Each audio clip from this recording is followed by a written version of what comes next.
I'm going to break down the key moments that led to this incredible victory by Germany's Nico Denz for Red Bull Bora Hansgrohe. Out of the 36-man breakaway, there were, of course, further attacks coming into the circuit, always going to be. 10 riders went off the front. Denz wasn't with them. So they were already cooperating really well. They knew they had a decent gap. I mean, we see it from the heli, a big gap back to the next group.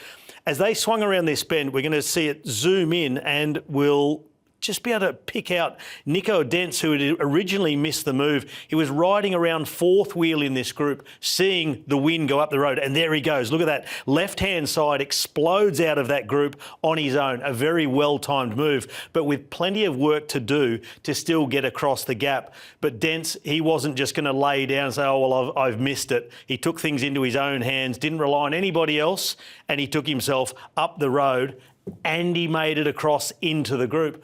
Now, he wasn't there for long before he decided on his next move, and it wasn't just pure strength. Of course, it was plenty of that, but it was brains as well. Nico Denz, he constructed this perfectly. He accelerates out of the wheel of a rider who's already done a turn on the front, and he's coming to a very technical part of the circuit. So he knows there's a number of corners coming up. Nobody else in the group can really react because it gets narrow. They're about to take a bend.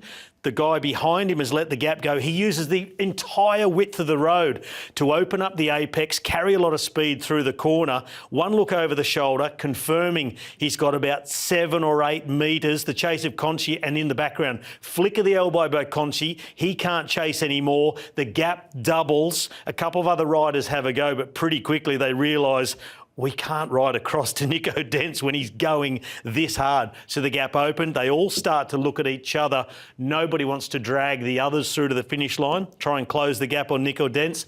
And as he's done in the Giro twice before, a couple of years ago, but this time in a different fashion. This one is solo. So Nico Denz, effectively, he is rescuing Red Bull Bora Hansgrohe's Giro with a stage victory. Yes, they got Pellizzari coming up on GC, but this sort of ride, this is what gives the team the morale that's necessary to get through an absolutely brutal 3 weeks for Giro, a massive reward for Denz, and just a quite incredibly powerful ride.